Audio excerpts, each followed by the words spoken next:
Well, hello there again. People may have wondered, where's all those hot, steamy latte videos? Well, I'm sorry, I've been away for a little bit, enjoying my sunny days here with some new tomato plants and my Phillips coffee machine. So, a question was just asked. First of all, Brian, do you always shoot landscape? Sometimes portrait? I don't know, whatever. This one I'm going to do in portrait mode because a lot of things are going to be going vertically. That'll be the interesting part. So what we have here is a question, an answer to a question, which was, how does the milk get from this little cup into your cup? Well, here's how. So you can see that the little LatteGo unit, this little cup, just sits right on top of the water spout. So that's where your hot water and steam comes from. And you just set it on top and press it down a little bit and it locks right in. So you've probably seen that on the videos, but what you haven't seen is the inside here. So if you notice, there's just a little rubber nozzle there, little opening, and you can kind of tell, here we go, that it goes off to the side and around to this opening. So let's take a look at what's happening on the inside here. I'm going to go ahead and take the cap off of this, set it off to the side, just lifts off. And we can see inside here that there's a small hole there, straight in the middle, and a little channel that goes over into this circular chamber. And it tees into, or I should say a channel tees up into that from the bottom of the cup. So your milk goes from the bottom in that little opening. We'll just kind of take another look at it here, see if we can get focus. There we go. So it goes in that opening, gets drawn up by negative pressure. So essentially the hot steam is coming from the hole here across into this chamber, and that velocity, that pressure difference as it moves across creates negative pressure at the top of this long channel, which then draws the liquid, draws the milk up that channel and into the jet stream. Okay, so then as it draws the milk in, it then shoots the steam and milk into this round chamber, which then swirls around, because it kind of creates this spinning, swirling effect, and then pours out this side. So we're going to go one level deeper here with our disassembly. Let's take this apart. So to do that, you just push down on this little tab right here at the bottom, just like that, and the cup will pop out. Now, note, when you're putting this thing together, make sure you click right there at the bottom. You want that little click.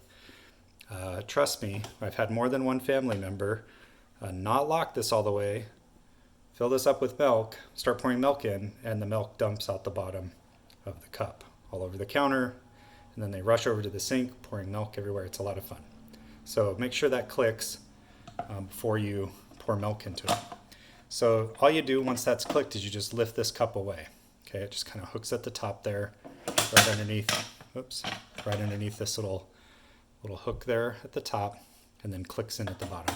So now we get a little bit better look. Let's first look at this part. So there's the hole on this side that the steam comes in through here, comes across sideways, in through this opening, and then over and into this little steam chamber. Okay, and here you can almost see the outline of the channels right there in this. It's kind of a flexible, kind of rubbery material here. All right. So if you're cleaning this, you want to make sure that you clean this really well. This is, this whole opening in here, inside of this, and down this rubber channel. Okay. And then if we look at the cup, kind of the mating surface to that. So I'm just turning this around. Okay, it's going to be hard to focus on this, so I'm going to put my thumb just off to the side to hopefully keep focus at the right depth. But there we go. Let's get that. Okay, so we can see it. The little hot steam is going to be coming in through that channel there, from here over this way. So the steam blasts this way, and with that blast draws the milk up from this little red circle all the way up this into here, and then it spins around and then out away from this that way. So this is what's heating the milk and foaming the milk all at the same time. It's this little little Venturi kind of system. You can see they've really engineered some interesting shapes here to get the right velocities and pressure differences to have this little mechanism work. But it's kind of a classic sort of like Venturi effect through there that draws that up. So that's it. I have noticed too, just as a side note, let's see if, I'm not sure if you can really see it very good, but I do notice little micro cracks in this plastic. And I don't know what that is, if it's just the temperature difference, you know, because it seems to kind of crack these little hairlines all around where that hottest part, where that steam comes in and swirls this way, seems to be the worst of it. It doesn't leak. I haven't had any problems with that. I did get one of these replaced because of the cracks in the beginning. The other one is now cracking. I'm hoping it won't leak and it'll just keep working, but you may see cracks like this too. I think that's just how this plastic is. I don't know if there's a way they can fix that, but maybe. But anyway, it doesn't leak. It works just fine. So then reassembly, you just take this cup. Oh, this can be a trick. It's going to be a little bit of a trick. So you put that up under here with one hand. Oh, not aligned at all. Put that up under there. Push this till it clicks. Bink. Got it. Put that on top. Fill this up with your favorite milky beverage. I would say I have used almond milk, rice milk. The thickest creamer I've used straight was half and half, which is, I think, right on the border of being a little, like, it does work. It pulls up and it spins. We typically use whole milk for ours. We have used heavy cream, but you have to dilute the heavy cream, almost like a 50% dilution with water, just to get it to thin enough that it will drop. If you just put heavy cream straight in here, it will not pull up the spout. So it's just too thick to drop that channel. But everything else, if you dilute heavy cream or use half and half whole milk, we've used, like I said, almond milk, all of those have worked just fine. One note for flavoring. So we've tried putting flavoring in this little cup at the bottom and then mixing. I don't recommend that. It makes the whole mechanism sticky and gummed up.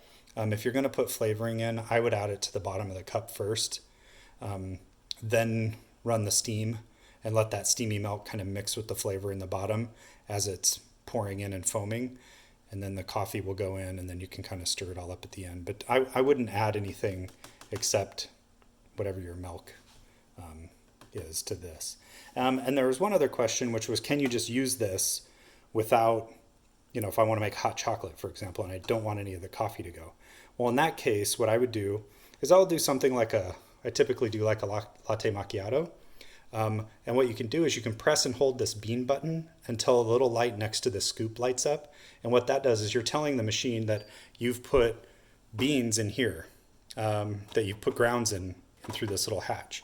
And so what it will do is it won't grind and it'll act like it's pressing and doing all that stuff. It'll run the water through the normal sort of brew basket, thinking that you just put grounds in there, but then it'll just be regular water that would come out of here, right? So you're not going to accidentally pour coffee. And because you're using the macchiato, it's the same thing with a cappuccino, but if you use the macchiato setting, the first thing it will do is it'll steam the milk and do all the work, right? It'll act like it's brewing and doing all the grinding and everything, so it kind of does that, first, but then it'll switch on and just start doing the milk before it actually pours a shot. So as soon as the milk is finished, then you just hit the stop button and just exit out. So if you do this first, trick it into thinking you've got grounds, then do the macchiato, then wait till the end of the milk cycle and then hit stop, it won't grind your beans and it won't put a shot or any extra water in through this side because you stop it before it goes to that step. So that's how you can make some nice steamed milk to add to hot chocolate or whatever else you want to do with that. Now, if you just want straight hot water, you take this unit off, and this is where the hot water comes from. There's really kind of two ways to get hot water. Here is the typical way. So if you press this hot water button, it's coming out of here. The other way you can get hot water is you can do the same thing with tricking here. So press and hold this like you're doing grounds, but don't put anything in. And then you can pick any of the others like the Americano or anything like that, and then go, and it will run the water actually through the brewing system and out of these pipes. So it just depends on which way you want the hot water. This one's probably the easiest, but you just got to remember that it's going to come out of this side over here. And then also this is where the steam comes from for the LatteGo. So hopefully that's been helpful, kind of show you how this little cup works and a few different tricks you can do to get just some nice steam milk through the system. If you have any other questions, please let me know. Thanks.